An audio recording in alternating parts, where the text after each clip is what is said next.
Good morning, everyone. It's so good to be here with you today. I'm very excited about my guests, but before that, I'm just going to go ahead and get started as I usually do. Welcome to Lipedema Wellness Conversations with Gail and friends. I'm Gail, and you'll be meeting my friends here in a few minutes. But before we get started with meeting my friends, I want to make sure that I promote Lipedema Awareness Month. Lipedema Awareness Month is June, and we here at Lipedema Simplified have some exciting things that are happening. But one thing that's super, super exciting is that you have things happening. You are hosting circles. They're called heart to heart circles, and they are small gatherings all over the world, the United States, New Zealand, Australia, and I'm going to put this link into our comments. You can click here and see if there's a circle near you. Now, what happens? What do you do if there is no circle near you? You might be able to host a circle. Okay, these are just simple gatherings in places that have seating, nice seating you would be comfortable in, parking that you would like to find, and friends. Okay, so I'm holding mine at a bakery on the outside on a patio. Catherine's is going to be at a Panera. She's holding hers in Cambridge on the 2nd. So check out our link and see if you can find a circle. Now, if you can't find a circle, I am going to put in a link for you to host a circle. To host a circle, all you have to do is send Isla an email at this link. It is support@lipedema-simplified.org. I'm going to pop that up.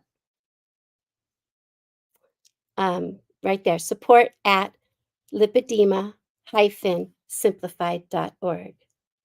So if you want to host a circle, send it there. If you have any questions, send those questions there. Okay, so I'm going to introduce my guests now. I'm going to read, which I don't very often do, but I'm going to read their bios, their intros, so that I don't miss anything.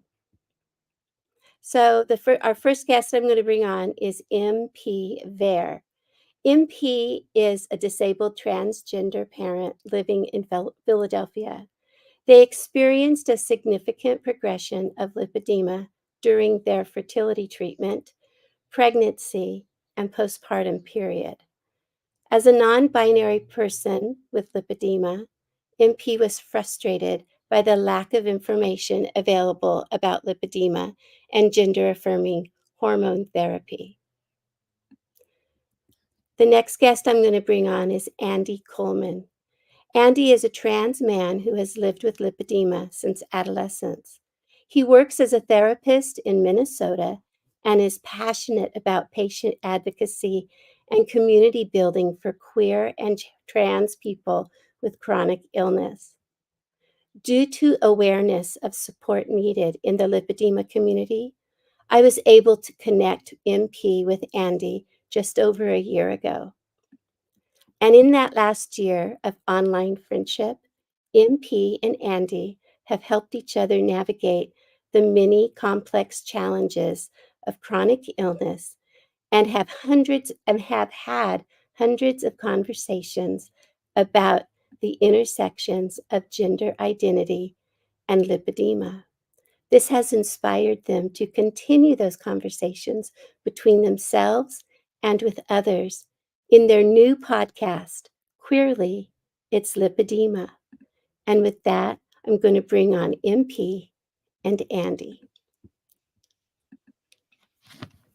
Hi.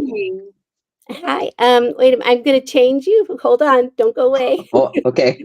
Oh, I see. Yeah. Okay. Nice.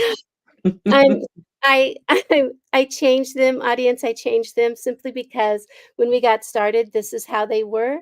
And so I want to make sure that they're still in the same order I pulled them up, so that it's easier for us to think. Sometimes when we have changes, on the spot like that, it throws us for a loop. So, MP Andy, thank you so much for being here today. Good morning. It's a pleasure. Likewise. Thanks, Gail. Thanks for having us. And thanks for switching us around, because I want to make sure people viewing understand the amount of engineering that went into figuring out how to position my camera so that everybody could like enjoy how hard I worked on my hair this morning and stuff. Like, we want to make sure that height Right. is perfect. So Well, thank you. Looking and sharp. I watched you do that, and when I pulled it Oh, up, yeah. I thought, "Oh, I just cut off MP's head, and now Andy has all this space." And I got this weird Whoa! space. Yeah, no. And my audience knows who I am, though they know that I can make as many crazy things happen as possible. So, but we're going to leave ourselves this way. I'm not going to spin us, okay? So we Sweet. don't get dizzy. I do want to greet our some of our audience members who are here already this morning. And it's so good to see so many of our regular people. Cheryl's here from Wisconsin. Jeannie Lewis, who is a cohort in crime with me. She's here from Colorado. Sing It is here. Sandra's here today. And Marcia's here from Texas. And Kristen's here from Sacramento area. So we're all over the United States. Andy, you're here from I'm in Minnesota. Minnesota. Yeah, I'm in Minneapolis in the Twin Cities area. And MP, you are here from Philadelphia. Yeah. And so everybody here today has all four of the contiguous United States time zones. So good morning, Nice. good morning. Oh my gosh! Special thanks to the friends in the Pacific time zone. That's mighty early. Thanks for Right, I joining. know. And it's so amazing that they came to watch us, and they're just peeling their eyelids open at 6 a.m., right? Um, I do I do have to tell you that it's always exciting when I see names that I recognize. So make sure in the audience, if you can just throw your name and where you're from. Bertha's here from Florida, and Dr. Harriet Richard is here from North Carolina. So right now, we have about 18 people on our watching us, which is always really exciting for me. Get 20 or so. And if you can give us some hearts, it looks like this, audience. And if you give us a thumbs up, it looks like this. I know that's pretty that's pretty primary, but that's what we'd like. We want some hearts and we want some thumbs up. So as they're trying to figure out how to do that in the audience, Gail, how do I see them? how do you see them? So Are they in the chat comments or? they won't be. What'll happen is if you look up in the upper left-hand corner, you'll see an eyeball with the number 17 next to it. And we got one thumbs up so far. Nice. I I think. don't see that, but I Yeah, No, I think. I guess I'm the one who sees it. Yeah. Oh, got it. I was like, I Oh. can't tell if they're loving us or not. I hope they are. I didn't realize that. Hi, Alexis, and she's here from Ohio. So as we get started, I would like to first of all share with the world that those of us with chronic illness, we live our lives in a certain way. We have to deal with our chronic illness day in and day out because it's so difficult to find medical care. But there's an intersection with trying to find medical care for our chronic illness and find other types of care. And so I was very interested in the conversations that we've had due to both of you searching for gender affirming care as well, which has to do with hormones. Not always, but often deals with hormone treatments. And we know that lipedema and has a very close connection with hormones. Yeah. So which one of you would like to talk about how your hormonal care has either affected your lipedema or how you made the decision to make, because I know MP you Yeah. had fertility, you had fertility hormones, and Andy, you've had gender affirming hormones with testosterone. And how does that affect your lipedema and your decisions on getting or continuing using hormonal care? Gosh, I've had a lot of people in lipedema community ask me about that. So I definitely I've got some answers that might be interesting for people. I don't know, MP, if you have something you want to contribute to, I Yeah, you go could run on, with it sir. and see. Yeah, I mean, I'm Yeah. sure I'll tag on, but because we've had Yeah. slightly different situations there too. But Right. take it Yeah. to start, please. It's funny, I was just talking to somebody about this on I'm gonna actually look it up on my phone because I said stuff that I thought sounded pretty smart. Um, I'm in a Minnesota-based lipedema Facebook group. Like I'm guessing a lot of people who watch this have found various Facebook groups that provide some kind of community around lipedema. It seems like that's where it lives, is on Facebook. And I talked with somebody every once in a while when I post something, um, and then people see that I'm a dude and I'm trans. They'll be like, "Hey, I know we're talking about this other thing, but like, hey, do you know about testosterone?" Like, I get that question a lot, and I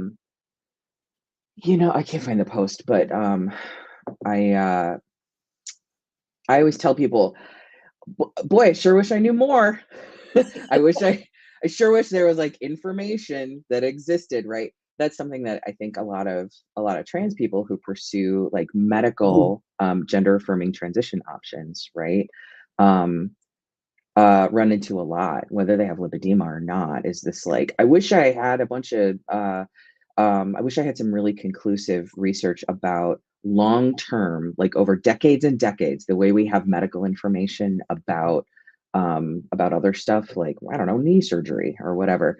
Um, so as folks who know about lipedema are also really aware of, we don't have decades and decades and decades of really conclusive, clear data about lipedema. So, but we do have plenty of medical information, and I don't know if scientists or medical providers would agree with me, but my sense as a person with lipedema and my sense as a person who's trans and knows a lot about gender affirming care, my sense is that for me they're kind of similar. Like, we don't have 50 years of conclusive data, but there is a lot of information out there, and I think there's this assumption of like, oh, we don't really know a lot, but actually we do know some stuff. That said, when it comes to that intersection, like you said, Gail, it's really hard to find stuff that's helpful. So I have anecdotal stuff about my own experience. That's often what I find cisgender women with lipedema ask me about. But it's also, it's tricky, right? I wish I had some really clear story about like, yeah, like gender affirming testosterone therapy. It was really easy for me to tell how, in these concrete ways, it impacted all of my lipedema symptoms. Of course, we're all complicated, and there's lots of stuff that I do to manage lipedema symptoms. So I can't really say conclusively like which things did what, but Right. um, I know that I've had really positive experiences with that overlap in my life. It was, of course, like it's not, of course, it's a complicated decision for adults in their 40s and people of any age about whether they may really, really want to do gender affirming care, but there may be questions in like a middle-aged adult about like, oh geez, how's this going to affect my body? What can I expect, right? With a Right. chronic illness too. I Knowing what I know about hormones and lipedema, I was pretty pumped to see what kind of positive impact it might have on my symptoms. And I don't know, seems cool. Yeah. Seems pretty cool so far. I know that for my child, they were they said they were told that they could go through like male puberty again, or because my child is trans male, also trans masculine, and was told you might go through like male puberty, your voice might crack, you might be you might feel those different changes and everything. Mhm. And because they have congestive heart failure, they had to also make sure that the testosterone um, therapy wasn't going to cause issues with that. So Mhm. and have lipedema. Mhm. So they have Mhm. had to have, it was a difficult decision to make, um, knowing full well that their body was going to be changing, and Mhm. was it going to be changing in a positive way. And they are loving Mhm. their life. They're loving their body. They're loving the changes that are happening for them. And yet they still are doing um, lipedema, conservative treatment care. Mhm. They're keto, so they're using dietary measures. They are using a vibration plate. They use Mhm. they use some. They did rebounding. They use some Mhm. compression. So there's all these other these other conservative treatments that they still have to make sure, because they have lipedema as well. Mhm. Yeah, the way that you say that, Gail, makes me think about like it doesn't seem like you're saying this or thinking this, but I have encountered like sort of this idea out there in the world once or twice. Like I'm like, wait a minute. I think because there's this like really because we know that lipedema shows up primarily in people who are, let's see, in cisgender women, and sometimes MP, the way that you and I talk about it, right, Mhm. is we say AFAB, Yeah. which stands for assigned female at birth, which is just one way. It's not the right way, but it's one way to talk Right, about like people who share the same like estrogen Mhm. hormone dominance, like without medical intervention, right? So that would be right, like trans guys like me, non-binary people. We know that's where lipedema shows up mostly. Mhm. So then every once in a while I run into someone who they may have this idea that like if a trans person transitions hormonally, that I like wouldn't have lipedema anymore. But of course, those of us right, who like know how lipedema works and that right, we're like, oh nope, that doesn't actually cure lipedema. It doesn't make the symptoms go away. Wouldn't that be right. Um, amazing? On it yeah. would be wonderful. I know I'd be pumped about that. That is not the case. Not the case. Um, Exactly. yeah, I wish that somebody I think MP, I've told you this. Like I've written like three different letters to Karen Oh, yeah, Herbst, for who I real. don't know. I've never had contact with her, but like I've reached out and been like, "Hi, let me introduce myself," to like a couple different research things, and just been like, "This is my deal. Does anyone want to study me like consensually? Like you can can I please donate my experience, my current lived experience to science?" I wish people were looking into it, but I really be do cool. too. Yeah, And for now, we do this here at Lipedema. We always talk about N equals 1. You're a sample size of 1, Mhm. right. right? So keep keep being your own experiment kind of thing. Keep track of all of this thing. But we talk about Mhm. that because each one of us is so unique. I Totally. mean, your your experience with hormones is totally different than MP's experience with Yeah. hormones. Yeah. MP, can we hear more about your Sure. Yeah, experience? I have, I think, a couple of thoughts, and I'm gonna try to pull them apart. Yeah. Okay, So first you mentioned my fertility journey, right? And I was not diagnosed yet. I didn't know I had lipedema when I was doing fertility treatments and embryo transfer. I think that that is when I first noticed my symptoms really progressing, but I didn't have language for that. I had a lot of pain in the inside of my knees where that tissue was um, during both my fertility treatments and then actually significantly during my pregnancy. So I don't know that I can like um, speak to like it looked like this and then it looked like this other than like what I felt in my body, right? I didn't have a lipedema specialist or a diagnosis, you know, to track those changes during that time. I did not start testosterone until pretty far postpartum, and also until after I had lipedema surgeries. And some of that is because of the advice of my medical team. And some of that advice is also what I would call like medical gatekeeping. Right. So I left my primary care provider, I don't know, maybe a year and a half postpartum. We'd been trying to figure out what was happening with my lipedema. She didn't believe I had lipedema. She was really like challenging around trying to get like even like referral information to help me like find someone else who could decide if I have lipedema, right? So she did help me find a doctor at the Cleveland Clinic. And then once I saw him, I chose to leave her practice. I did ask the doctor that I saw at the Cleveland Clinic if he had any ideas about how testosterone might impact lipedema. And he was like, no. And it was pretty clear that I was like the first transgender person he'd ever met. And he was really like lovely and warm about it, but was also just like, I just don't have any information. I don't know where to send you. I don't have anyone who has shared that experience. So around that time, because I was leaving my primary care, I decided to specifically move my primary care to a clinic that does gender affirming hormone therapy as one of their like primary specialties. And so when I met my new primary care there, they were like, I've never heard of lipedema, tell me more, right?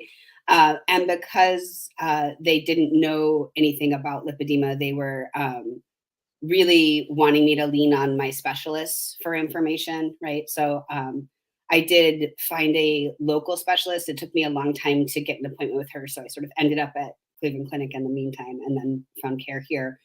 And when I met my specialist, she didn't also have any other transgender patients, right? Like she had heard of transgender people, which was great. She knew within that, I mean, you have no idea. I mean, it's a big deal. Like it's not to be assumed. So she is within a health clinic or like within a health system that has a gender affirming care team. So there are folks across, not in their own like department, but across disciplines that are really committed to gender affirming care. So, and that was helpful and also backfired a little bit because when I went to look for a surgeon, the first surgeon she suggested was someone who does gender affirming top surgery. She was like, well, if you want to try to find a surgeon who is like affirming of your transgender identity, you might want to see that person. And that person has no experience with lipedema and also had such a long wait list.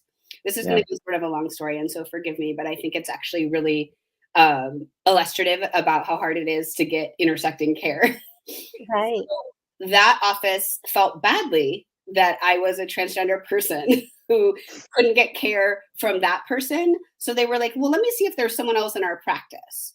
And so she had a male colleague who I don't know what the thought process was when she was like, you should meet this person, but she thought maybe he had some experience doing leg surgeries. And so I met him. He had no experience with lipedema, had nothing, but also wanted to see my legs. So did not tell me that he had no experience with lipedema until after I was undressed and he was observing my legs. Oh my right? God. Like you walk into a practice where you think someone's going to be affirming of one of your identities and then you get really heaved out, like, right, for another reason. Thankfully, there was 3 other surgeons that my doctor had recommended. 2 of them were no longer doing surgeries, and one of them is the surgeon that I chose, but they were out of network, and so that was an out-of-pocket expense, right? So, like, trying to find the right kind of care.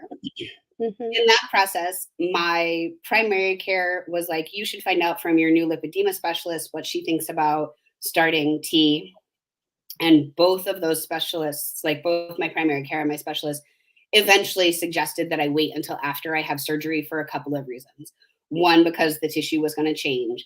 And 2, because the likelihood of finding a surgeon who wouldn't think that maybe I should stop taking T during the course of my surgery, because of friends Google transgender broken arm syndrome when we're done. And I'm not even going to do that right now because I will like it, but basically it's this, everyone was sort of like, you should wait.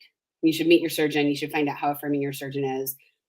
So I met my surgeon and their surgery team, and then it's a primarily cosmetic surgery practice, right? So don't know any transgender people. Like everyone was trying, but it was like a lot of people being like, I would correct pronouns and they'd be like, we're trying, it's just new for us, right? And so over time they became quite affirming, but it was a lot of emotional labor for me, like in the process. I ended up having 4 surgeries with them. So by the time I was done with my 4th surgery, everyone knew me pretty well. But like by the time I was going back for my 6-month checkup for my last surgery, like a lot of folks had forgotten or just sort of like, had seen enough other patients that like they didn't remember my pronouns and I had to consistently remind them again. So like also gaps in like when they're seeing patients, like, right, they can become what we say about our tweens, intermittently competent, right? So they, right, like can be gender affirming, but maybe like their competency is not being tested on a regular basis. So it took me until, after my final surgery in order to get my primary care doctor to agree it was okay to go on testosterone. And I ended up providing like written information, both from my surgeon and my lipedema specialist, confirming that everyone felt like it was an appropriate choice. I understand that my primary care is an NP. And so, my other doctors are MDs. Oh, actually, one's an MD and one's a DO. And so I think they wanted the weight of additional medical opinions. But, for me, it was like it was a lot of like, that is so much. Yeah. So much. And I don't know that I can tell you as much about the impact of testosterone on my lipedema tissue because I had a significant amount of my lipedema tissue removed. I can talk to you about its impact on my mental health, which has been significantly positive, right? And even stuff like, the way that like bodies redistribute and stuff sometimes with hormone changes. I can't tell you because my body has redistributed so much with my lipedema changes. I was able to, with one of my lipedema surgeries, also have additional like tissue removed from my hips and my butt that was not lipedema tissue for gender affirming reasons. So like my whole body is a different shape anyway. So like I don't that to say like we still don't have any like specific information about how tea is specifically impacting lipedema other than like how it's impacting my life as a person who does still live with the chronic illness of lipedema and still has to manage that on a regular basis. It does get easier for me to get into what I would call like lady pants in terms of like compression feels like lady pants to me. Like, y'all can call it what you will, but I will call it lady pants. It's easier for me to do that knowing that I'm doing other things that are gender affirming. Right. Yeah. I can, is it okay, Gail, if I kick something else in? Absolutely. Go for it, Right. Andy. Sweet. Well, I was just thinking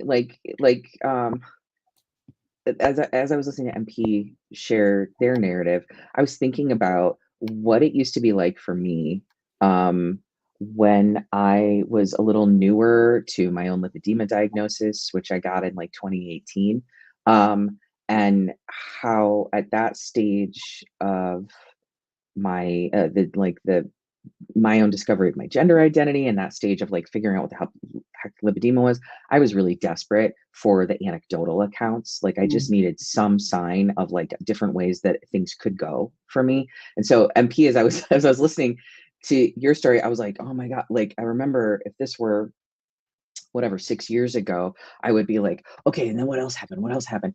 And then I was realizing like I actually do have some like personal anecdotal stuff that's a little different from MPs that I would want other people to know about too, right? That there are so many different ways that an MP and I have talked about this. We marvel sometimes at how ridiculously different some of our medical experiences are, and we sometimes try to figure out why, but like you can't. It's like, well, it's the cities we live in, right? We're both really active. We've had to because of chronic illness and the intersections of that and queer and trans identity. We've had to both become like pretty beefed up advocates for ourselves, but sometimes stuff's just different. For me, you know, I get my gender affirming hormone care through a clinic that specializes in that here in the Twin Cities. It's freaking awesome, Family Tree Clinic. The nurse practitioner I see there is not the person who started my hormone care. I started that far before I went there, but they were just like, I mentioned lipedema to them. They were like, "Oh, I think I know what that is. Let me double check." And they Googled right in the session. And they're like, "Yep, okay, I'm thinking of the right thing." And I was like, "Amazing! Oh my god, great!" And they were All of like, us, "Ooh, all of us want that. I Every know." single one of us. Yeah, and I haven't always had that in providers, but I get it more and more with random stuff now. Like I've been Right. able to ask my hormone provider about like, "Hey, how do like subcutaneous injections, how are those different for people with lipedema?" And they were like, "I don't know, but I get why you're asking. Let's figure that out. I can see why because adipose tissue, right?" So that's been really cool for me. At no point, I got my lipedema diagnosis before I started hormones, and I never experienced any gatekeeping, thank God, around that. It's really unfortunate that MP experienced that because I understand that the medical professionals need to be thoughtful and cautious and understand like co-occurring things, right? And like if some medications are counterindicated, but there is just nothing out there that I have ever heard of from a medical professional that would actually justify having someone not start gender affirming testosterone because they have lipedema. Like it's good to think about and ask those questions, but I've never had a medical professional tell me that that's like bad. Or everyone I've always talked to has been like primary care doctors, but orthopedists, hormone providers have always been like, "Oh, that's so cool. I'm so interested to find out more about what you notice over your life about these impacts," right? Right. Um, I have not had liposuction treatment for lipedema, but it's a goal of mine, and so I've been exploring different. I've been consulting with different people, and ironically, I had the same. I was worried that the plastic surgeon I had been referred to consult with, I knew that he was well known in town for doing gender affirming surgery. So I was like, "Oh no, they know that I'm trans. Did they make a mistake and send me to the gender affirming top surgery guy thinking that I would like that, but he doesn't." But it turns out, no, he is the lipedema guy in this clinic system. I like called and talked to nurses. I was like, "Did you guys just do this because I'm trans?" And they're like, "No, no, no, no." So, and then when I spoke with him, when I consulted with him, I was, I think people can see, like, understandably cautious. I was like, "Hey, I want you to understand that the treatment I'm looking for is for lipedema, and this is not me. Like, this will be gender affirming for me, of course. But do you understand that I'm not looking, my goal here is not gender affirming, like, body sculpting or anything?" And he was like, "No, yeah, no, I get that." I was like, and you know that I'm trans, right?" And he's like, "Yeah." He's like, Next question." I was like, "Oh my God, this is amazing." Uh, I also like I've been exploring trying to consult with Dr. Katowski in Chicago because I'm in the Midwest, and that's one of our lipedema people in the Midwest.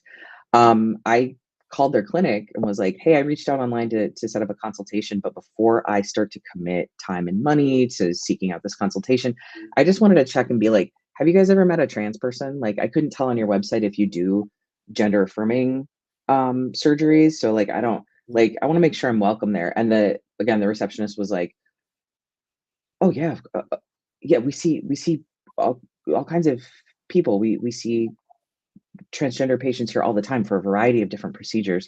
Everyone is welcome in our clinic. I can see why you ask, but of course, absolutely." And I'm glad I can provide you with that assurance. So like sometimes there is somebody who is aware of the intersection, right? Right. Right. So, and they're like, "Oh yeah, I get why, but that we find." I also just want to kick in that like, um, so like I said, I've not had liposuction, and one of the things we know about gender affirming hormone therapy is that it does cause what we call redistribution of fat. And I think a lot of people think that that's like one night when you have enough, when you're sleeping and you have enough hormones in your body, all your fat cells are like, "It's time." And then they pack their suitcases and put everything in the station wagon and like redistribute themselves to a new part of the body. And that's not what happens. like fat adipose cells aren't like, it's time to move because a hormone pushed us there. And I wish people explained that differently. Yeah. Like when, like I wish providers explain that differently. What I have found is that it's like having testosterone be the dominant sex hormone in my body, encourages fat deposition in different ways than it did when I was estrogen dominant. So I don't know if I would accumulate more adipose tissue in those like stereotypical lipedema ways, because I do a ton of conservative treatments and I do keto and I do all these things to prevent that from happening. And I've intentionally lost a significant amount of weight because of keto and some other medications I'm on. Like I take Adderall and a thyroid medication, and those really impact how your body deals with fat and interacts with it too. But I have noticed that the gender affirming changes to my body that I know are a result of testosterone, like MP said, really change the way that I regard other parts of my body that feel really misaligned with my gender, like some of the areas of my body that are like classically lipedema shaped still. And it is really cool psychologically and physiologically when I see my body doing things differently. So Kristen, what's up? Thanks for enjoying my visual of fat redistribution. Yes, it's not like your fat packs up one night and goes, but because the environment is different, like hormonally, like the fat does different stuff now, right? Yeah. That's a good way to think about it. Anyway, I just wanted to kick all of that in because I want people to also have that variety of different experiences to think about, because I just feel really, I want people to know so that they understand the standard which they could, if it doesn't hurt too much, could hope for, right? Yeah.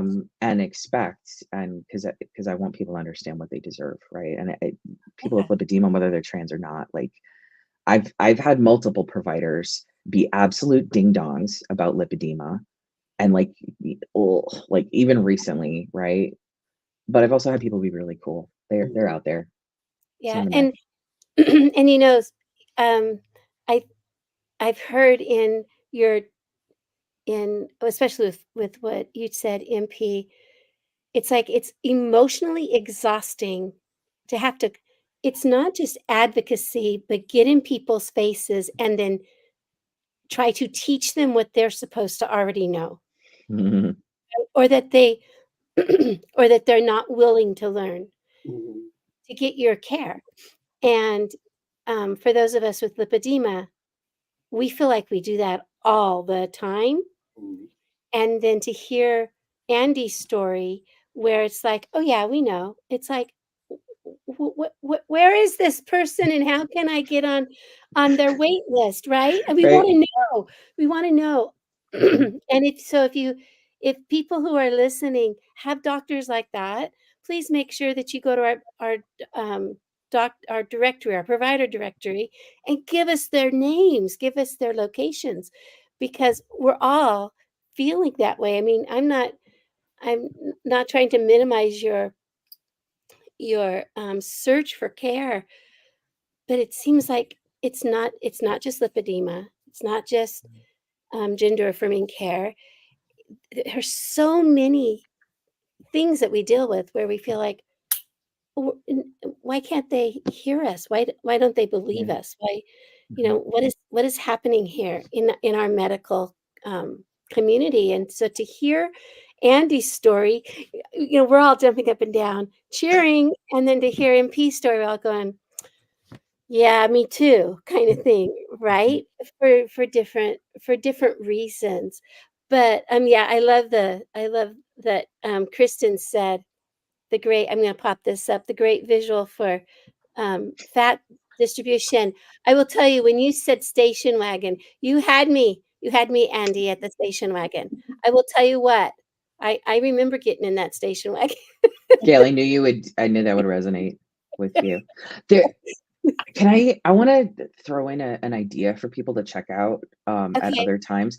Because Gail, the way that you brought up like the intersection, I want to make sure people know that this is like a thing that exists, that there's this idea of intersectionality that somebody named Kimberly Crenshaw developed, like I think in like the late 80s, early 90s. She's like a thinker and a scholar. She's a woman of color, and Oh, there's like really great like TED Talks about the idea of like intersectionality, and I'll try to. It's exactly what we're talking about. So I think it's really useful for people to know, like, oh, this is an idea that has been explored a lot, and I could find support from my experience if I looked at this. It's the idea that if you have more than one marginalization in your life, that right. it's like I think I'm trying to remember. I think I saw a talk that Kimberly Crenshaw gave online where she used this metaphor. I'm thinking about this because of the station wagon. Like having a visual is really helpful. I'm pretty sure this is Kimberly Crenshaw, but I'm not sure if it was a different speaker. Oops. But she talked about like if you need help, like in this metaphor, if you needed help and you called an ambulance, right? And you told them your address, like, here's where I am, here's my deal. They could come and find you, right? Because they're like, oh, I know that street, right? Right. So if you're on, uh, and with some stuff like lipedema, they'd be like, oh, you mean lymphedema street? And you'd be like, no, oh my God. But, or maybe, but this too. But so they could, if you can tell them what your street is, they could maybe find you, right? But what if your location is on more than one street? It would be really hard for an ambulance to come find you if you were like, I'm standing in the middle of the intersection of three different streets and you have to find me here. They'd be like, well, what's your address? You'd be like, dude, the address system doesn't have a number for that.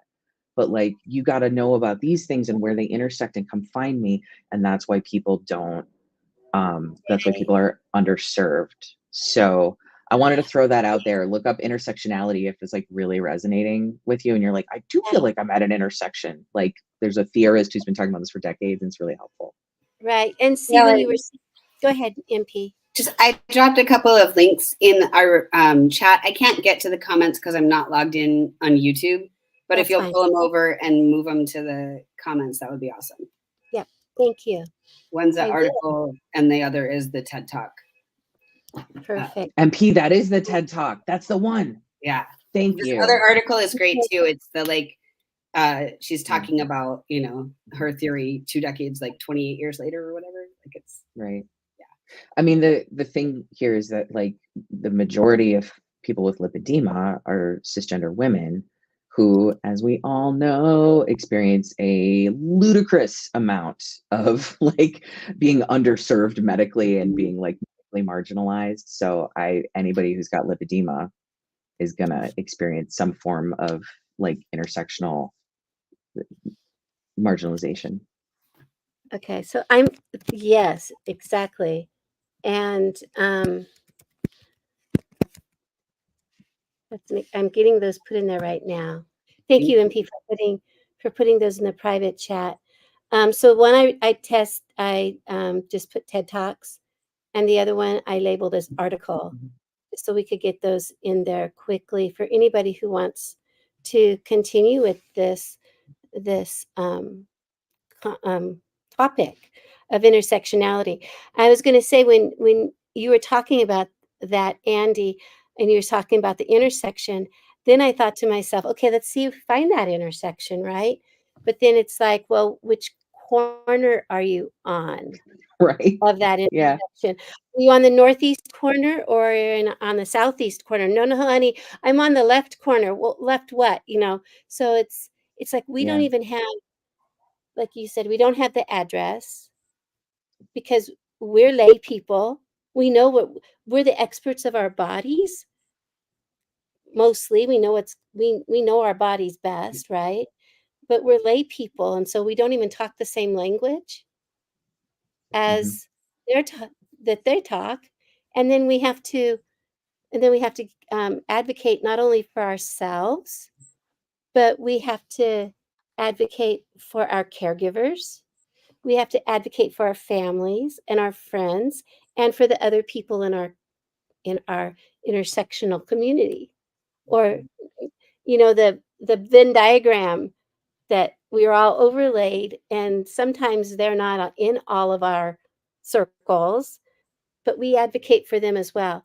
Every time we advocate for ourselves, we're advocating for others, but we don't know who those others are necessarily yet. Yeah. So it's really important to have that voice. And I'm going to grab this last one, MP, the transgender Oh. broken arm syndrome. That's a quick caption about it. Just, Okay. give some language to things. Give some language to things. That's great. Thank you so much. I do want to. We had a member of our community, of the smaller community of Lipedema Simplified.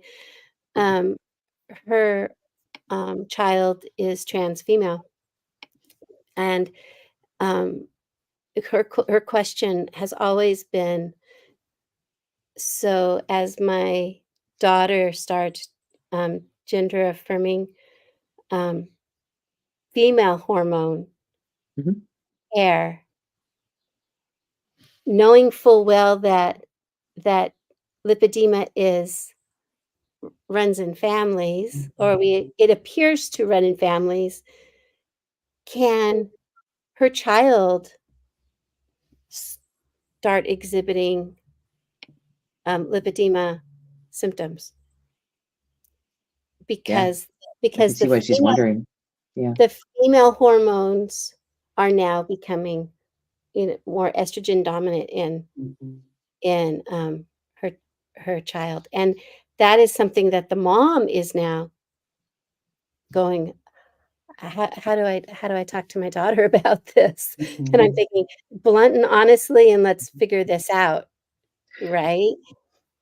Go ahead, Andy. I hear you breathing. Well, it makes. Did I just do an intake of breath? I was like, I would think. I mean, it's interesting, right? Because we all have these experiences that have been so impactful for us, like what it's like to have lipedema, right? And so when people are thinking about their child or somebody else that they care about, right, who might experience pain or the psychological impacts of this, right?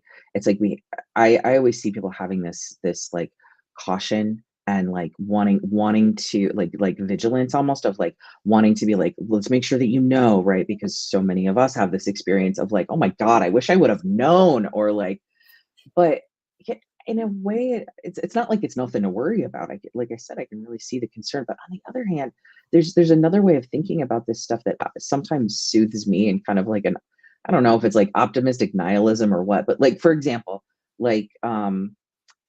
thinking about starting gender affirming testosterone, right? And there are these health risks that come up. I almost did scare quotes, like they're not real. They are. There's health impacts to our hormones, obviously, right?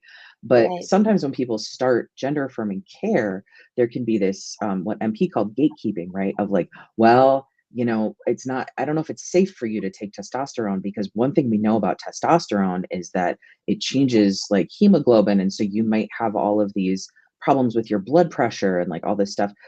Yes, absolutely. Also, I always test out what it would be like to flip something around and be well, okay, so if having testosterone dominance, for example, is such a big cardiovascular risk, what are we doing about all these cisgender men who are testosterone dominant? Shouldn't we lower their testosterone to be safe? Because there's such a risk, right? People talk about starting feminizing hormones, taking estrogen for a trans woman, right? Well, I don't know if that's a good idea, someone might say, because don't we know there's all these increased risks of all these different types of kids? It's okay, well, if that's your concern, what are we doing about all these cisgender women that have all of this estrogen in their system? Shouldn't we put them all on testosterone because it's so risky, right? Shouldn't everyone in the population have this ideal, non-risky, fictional level of hormone balance so that there's no medical risk? It's having a body involves, right? So I'm not saying throw caution to the winds, take whatever drugs you want, right? But we have to also have that balanced perspective of remembering that it is actually okay for people to have hormones in their body. And just because we're not sticking with the factory standard settings, that doesn't mean that it's irresponsible to change something, right? There's that psychological bias of well, it's safer if I keep things the way that they are, right? We all have that. Totally. So it's not that anyone is screwing up, in this story that you mentioned, right, Gail, of the person who might be doing estrogen, gender affirming estrogen. It's more Yeah, that there's lots of things that happen to a person's body when they switch from testosterone dominance to estrogen dominance, or when they add estrogen. Lipedema could totally be one of them, right? Right. And there's other stuff too, right? So the conversations that you would have with someone, they might be actually really similar to the conversations that somebody would have with their cisgender kid about, like, hey, as you get older, did you know that bodies do stuff and sometimes it's like a problem and sucks and is really hard? So it's like MP had all these providers who were thinking along those lines, but were then using it as this reason to maybe hold back really important things, or Right. question and question and question. But actually, like, you know, people who, like, if I've got lipedema and then I have a cisgender daughter, would I be like, oh, there's a risk that she might have lipedema, so we should probably put her on testosterone? Yeah, Like, wait a minute, no, like Yeah. Can I also just chime in there about, like, I mean, there's also just the, like, quality of life trade-off, right? Like, had I known I had lipedema, like, and been advised, I don't think people would have advised me not to do fertility treatments to have a child, right? Like, because we think of having a child as like something that is like a important life milestone for a lot of people, right? And so I mhm, don't think that my providers would have said, don't do that. They might have said, here are some concerns about what could happen or whatever, right? Mhm. But like mhm. somehow with gender affirming care, we haven't gotten to the place where people understand that it has the same sort of urgency for people, right? Right. That like that building a family by, like, carrying a child, if that's how you want to build a family, right, is also like a thing that is important to folks. Do you know what I'm trying to say? Like that I do. that like gender affirming care is as urgent. In fact, in some ways, I think more urgent in terms of saving our lives, right? And the idea that, like, because we don't have all of the information or know exactly what's going to happen, that we would withhold that, I think is problematic um, in a lot of ways. And then I'm also just thinking about like the many benefits of so I've been anemic since I was a preteen, pretty severely. I am no longer anemic now that I, am testosterone dominant. And so it's like no one said to me like, oh, all these other good things might happen to you, right? But like that's been a pretty significant like increase in my energy, right? So it's like, yes, there's the possibility that like my cholesterol will go up, but there's all of these other things, right, that we can't like. I don't know, the idea that like even like the risk of high cholesterol would offset for me like the importance of gender affirming care is like it's clear to me sometimes, like when we're having those conversations with providers, that I'm just like, this is not urgent for you in the same way that it is for me, and you don't necessarily understand like the urgency of that. I will Yeah. say, like, to this question about, your community member who's concerned for their daughter, I think that that is a real thing to think about. Like, I think it is a thing to be aware of in the way that we would be aware of any family medical history that, is likely to impact someone, that it's the type of thing that you um, pay attention to, like start to like, right, like as someone who knows those symptoms, right, like she can share that information with her daughter, like these are the types of symptoms that happen with lipedema, and these are things you might want to be aware of, and if we notice them, we could get you a specialist to help you track your symptoms and manage things over time. To me, like I think about how helpful it would have been. Yeah. We certainly have this body shape distribution in my family. It would have been so helpful if my grandmother or my mother had had this information and had treatment and could give me the gift of that awareness and information, right? And so I think that there is um, a way to approach that is not fear based. And also, I just want to name that fear is real, right? That we can take our feelings, and then when we are aware of them, we can make choices about how to behave with them, right? So, like, we can recognize that we're afraid of that as a potential consequence for our child, right? And then figure out, like, how could we hold that? Like, what could we do in terms of gathering information and making sure that we, for me, my fear is often alleviated by planning, right? Plans and idea, like, right. And Mhm. so for me, it would be like, okay, I'm afraid of this. And also, what kind of plans can I make? How could I, um, make sure that I have resources in place and support in place for my daughter if she does start to develop symptoms?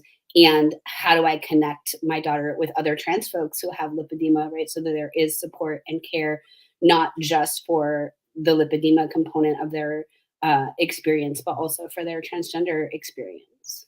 Yeah, I think those are some really wise things when we talk about making sure that there are resources for the ones that we care so deeply for, to know that they're there. And I know that um, as a mother and as a grandmother, that as my granddaughter is now starting to get the more lipedema shape, right?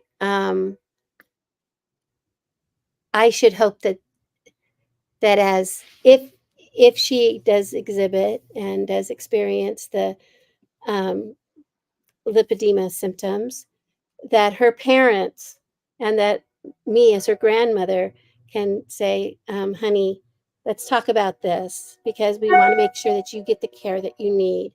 And I've had people ask me questions on the Facebook pages and things about how do I talk to my teenage daughter about this? And it's kind of like, you know, it's almost like you have to say, well, these are some resources this is what I do for myself. This is what um, other people have to do. And we're not going to go into this blind. I mean, I went into it blind, right? I've lived my life 50 years from the first time I exhibited lipedema um, symptoms until I realized I had lipedema. And so I lived it. It was just my life. And I think to myself, boy, if I would have only known, but I don't even know if I would have done anything different. I don't know because I was I was 57 and I'm going, "Oh." And then I went into denial. So who knows what I would have done when I was 47 because I probably would have had both fingers in my la la la. Who knows what I would have done at that time because I was a totally different person at that time in my experience. I had a totally different background. 10 years of experience teaches a person a lot. So I do appreciate you talking about, yeah, have those resources available for our children, have them available for our friends, whoever is going through these challenges. If we have those resources for ourselves, make sure we share them. um, we've been on this call for almost an hour. You guys have been so generous with your time and your love lovely hearts. I mean, you have shared so much of your life with us today. Before we go, I want to make sure that I get your podcast link up. Now, did you guys drop your first podcast? It's Yeah, out there. there's a new episode up there yesterday. So that's the first full length episode.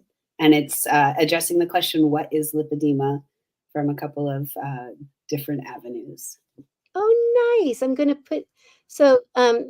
putting your podcast link tree. It's on your link tree.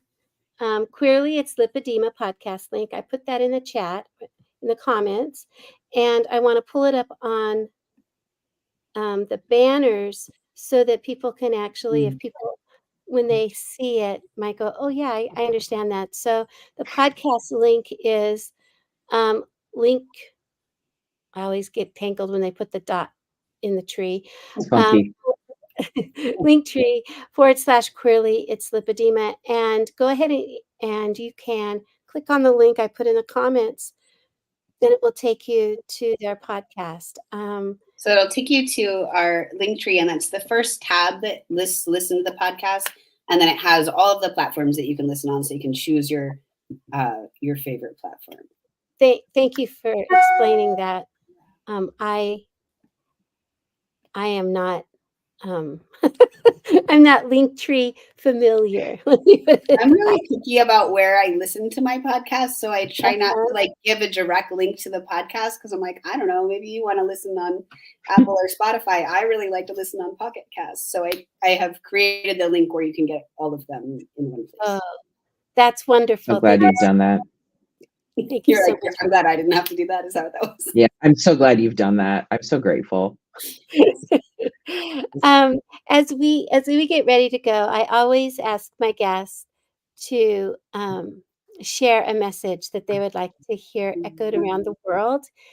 And so if you have a message, if both of you have a message, if one of you has a message, who would like to share a message that they would like to have echoed around the world? You can go first, Andy. Sure. Um, I really love that question, and it's hard to pick one because there's so many things that I wish. Oh, there's so many messages I wish were undeniably broadcast and heard around the world these days. But I think I would want people to hear that quote from Angela Davis, um, where she says that you have to act as if it were possible to radically transform the world, and you have to do it all the time. Um, it's an important message in so many different contexts, and I'm sharing it here because it really relates to um, it accurately expresses my values, and I hope that it also resonates with people who are wrangling with chronic illness, right? Because especially with lipedema, because we're told so often it's like it's chronic, it's progressive, it's just going to keep going. Like there's this narrative of like there's nothing you can do that sometimes really gets in there and really dampens people's spirits. And I have found in my personal experience that that's not actually the case. That there's like a lot of stuff that's possible to do to improve our circumstances, improve our symptoms, improve the quality of our lives. But we do, in order for that stuff to happen, it is really necessary sometimes to have to keep acting as if that is possible, and we get exhausted sometimes. Um, but it's also necessary. So I really like the way that Angela Davis spoke about that. You say it for us one more time. Yeah, here it is again. Ready? You have to act as if it were possible to radically transform the world, and you have to do it all the time. Yeah. Thank you. Yeah, you really do. Thank you, It's on Andy. a wall here in Minneapolis that I drive past sometimes, so I'm grateful for that. Yeah, and mine piggybacks on that. Mine is a directive, and it is to do something today for our collective liberation. Right? So we've talked about intersectional identities, and um, mine is just the request that you do something, even something small. I'm going to drop a link for you. This is a way to contact your representatives. It does have my current most important topic there, but if you click on it, it also has a list of other topics. So I'm going to drop that for you to transfer over to. I will. Just in case you were struggling to figure out what would be a quick and easy thing that you could do today for collective liberation, I've got an idea for you. Okay, and I'm popping that in there. That's And cool. Thanks, MP. I love that. Thank you so much. Thank you so much, both of you, for being here with us today.